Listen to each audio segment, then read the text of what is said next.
Shalom ibu-ibu yang terkasih dalam Tuhan, khususnya ibu-ibu yang tergabung dalam Persekutuan Komisi Wanita Ester GKT Haleluya Majang. Pada hari ini kita akan bersama-sama membaca dan merenungkan kebenaran firman Tuhan. Namun sebelum kita membaca dan merenungkan bagian firman Tuhan, kita akan masuk di dalam doa. Bapa di dalam kerajaan surga, pada malam hari ini Tuhan, kami bersama-sama datang pada Tuhan, mengucap syukur pada Tuhan, oleh karena Tuhan begitu baik kepada kami, peduli kepada kami, memperhatikan kami. Sekalipun situasi, kondisi pandemi COVID-19 yang belum usai, bahkan kami mendengar berita bahwa semakin meningkat. Kiranya Tuhan sedia akan menolong sehingga pandemi COVID-19 ini boleh segera berakhir. Banyak orang Tuhan jamah sembuhkan sehingga boleh dipulihkan oleh Tuhan. Namun pada hari ini kami terus belajar mengucap syukur dalam situasi yang tidak mudah. Tuhan terus peduli dan memperhatikan kebutuhan rohani kami, sehingga pada hari ini kami boleh bersama-sama membaca dan merenungkan firman Tuhan. Berbicara kepada kami Tuhan, sapalah kami, berikan kekuatan kami melalui kebenaran firman Tuhan ini. Di dalam nama Tuhan Yesus kami ucap syukur dan berdoa. Amin. Ibu-ibu yang terkasih di dalam Tuhan, pada hari ini kita akan bersama-sama merenungkan sebuah firman Tuhan. Topiknya tentang keluarga atau pernikahan dengan tema kasih dasar pernikahan Kristen. Teks firman Tuhan terdapat dalam 1 Petrus pasal 3 ayat 7-9. Saya akan bacakan bagian firman Tuhan ini.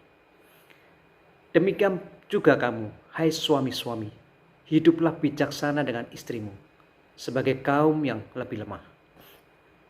Hormatilah mereka sebagai teman pewaris dari kasih karunia, yaitu kehidupan, supaya doamu jangan terhalang.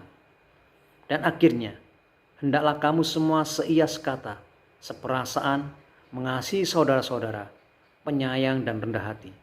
Dan janganlah membalas kejahatan dengan kejahatan, atau caci maki dengan caci maki. Tetapi sebaliknya, hendaklah kamu memberkati, karena untuk itulah kamu dipanggil, yaitu untuk memperoleh berkat.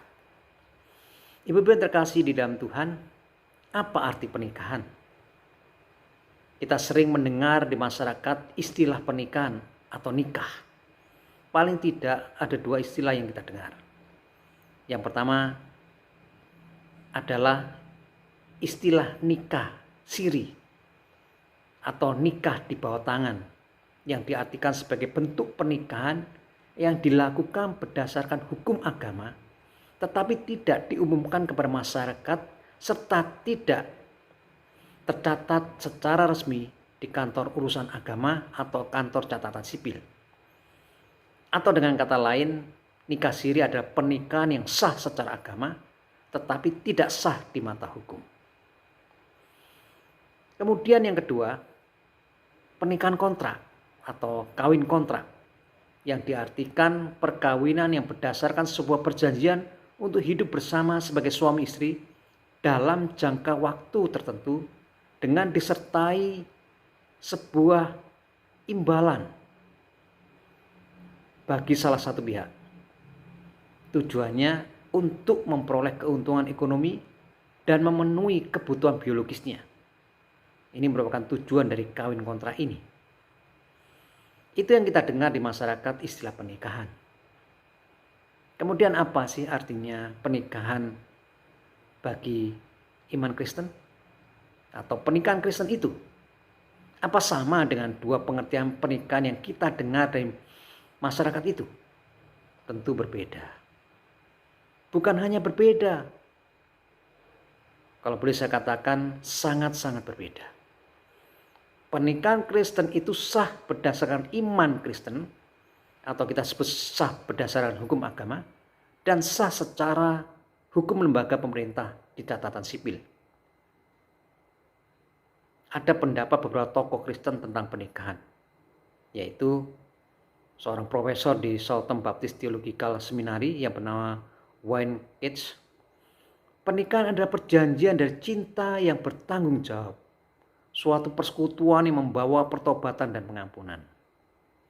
Itu definisi yang pertama. Ada juga yang mengartikan pernikahan dari seorang rektor Fuller Theological Seminary yang bernama Dr. David Hubbard. Dia mengatakan begini, Pernikahan tidak menuntut kesempurnaan, tetapi prioritas. Pernikahan terdapat kemuliaan ketika dipandang sebagai cara Allah membawa kita melalui kurikulumnya. Yang utama yakni kasih dan kebenaran. Jadi prioritas sebuah pernikahan adalah kasih dan kebenaran. Jadi pernikahan itu adalah jawaban Tuhan bagi kebutuhan manusia yang terdalam untuk hidup bersekutu dengan seseorang. Ketika manusia pertama diciptakan Allah, yaitu Adam dan Hawa, kata yang digunakan dalam Kejadian pasal 2 ayat 18 adalah kata sepadan, yang berarti saling berhadapan. Maksudnya adanya persekutuan antara mereka. Ayat ini mengungkapkan bahwa dalam hubungan yang begitu intim, keduanya dipersatukan dalam persekutuan yang tidak terpisahkan, yang memuaskan kerinduan paling dalam di dalam hati manusia. Jadi pengertian pernikahan menurut iman Kristen adalah ikatan dan persekutuan hidup yang menyeluruh totalitas dari seorang pria atau suami dengan seorang perempuan atau istri yang telah diteguhkan Allah dalam pernikahan kudus di gereja tentunya, dan berjanji saling setia dan saling mengasihi seumur hidupnya, dengan tujuan untuk membentuk secara bertanggung jawab suatu rumah tangga Kristiani yang kudus, penuh cinta kasih dan pengampunan untuk kemuliaan Tuhan. Persekutuan sini adalah mengandung arti kesatuan, mengandung arti kebersamaan, mengandung arti keakraban, hubungan saling antara suami istri yang didasarkan kasih Kristus.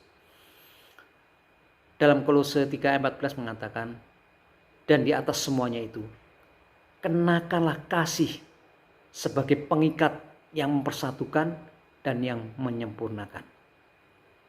Jadi, pengikat sebuah pernikahan agar tetap utuh adalah kasih.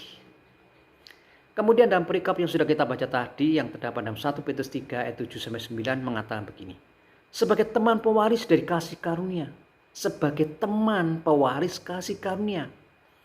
Dan sebagai suami istri hendaknya kamu semua seia sekata, seperasaan, saling mengasihi, penyayang dan rendah hati, dan tidak membalas kejahatan dengan kejahatan atau caci maki dengan caci maki, tetapi sebaliknya hendaklah kamu memberkati, karena untuk itulah kamu dipanggil, yaitu untuk memperoleh berkat. Ibu-ibu yang terkasih di dalam Tuhan, jadi kasih adalah kunci pernikahan Kristen. Kasih yang dimaksud ini tidak sebatas kasih eros, kasih hubungan suami istri. Namun kasih yang dimaksud adalah kasih yang ilahi, kasih yang murni, kasih yang tulus, kasih yang rela berkorban seperti kasih Kristus, dan kasih yang setia. Kesetiaan yang dimaksud adalah kesetiaan dalam pernikahan yang monogami, bukan pernikahan poligami. Kita menentang pernikahan poligami. Kesetiaan dalam pernikahan berarti sebuah janji seumur hidup untuk mengasihi dalam situasi suka duka, kaya miskin, sehat maupun sakit, sampai mati. Itulah arti kesetiaan. Kita akan saksikan sebuah video tentang kesetiaan. Video ini menceritakan suami istri yang sudah menikah 73 tahun. 73 tahun. Waktu yang sangat panjang. Pada saat itu istrinya berusia 96 tahun. Sedang suaminya berusia 97 tahun. Terpaut 1 tahun. Namun mereka berdua terinfeksi COVID-19. Dan dirawat rumah sakit yang berbeda. Tentu dalam waktu kurun yang cukup panjang mereka harus berpisah. Tiba saatnya mereka berjumpa kembali. Lalu bagaimana perasaan dan respon mereka berdua? Kita saksikan video ini.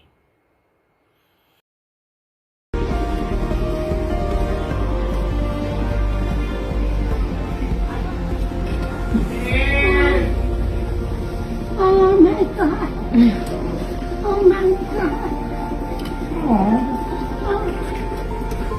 my God. Oh. Oh. Oh my God. Oh. Oh. Oh my God. Oh, thank you, God. Thank you, God. For what you have brought him.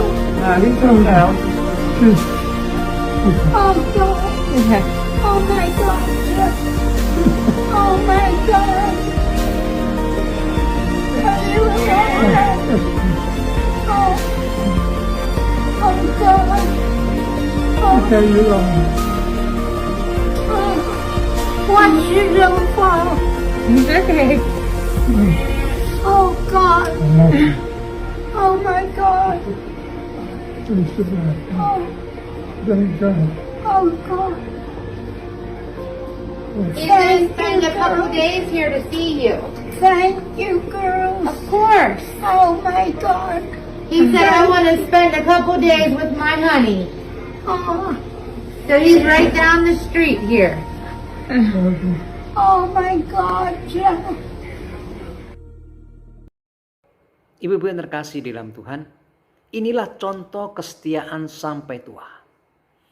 Alkitab mengajarkan kepada kita bahwa pernikahan antara seorang laki-laki dan seorang perempuan seharusnya dapat merefleksikan hubungan antara Kristus dan jemaat. Dan Kristus itu rela mati untuk jemaatnya karena cintanya begitu besar. Demikian pula suami istri. Hendaknya saling mengasihi sebagai suami istri sampai mati. Amin.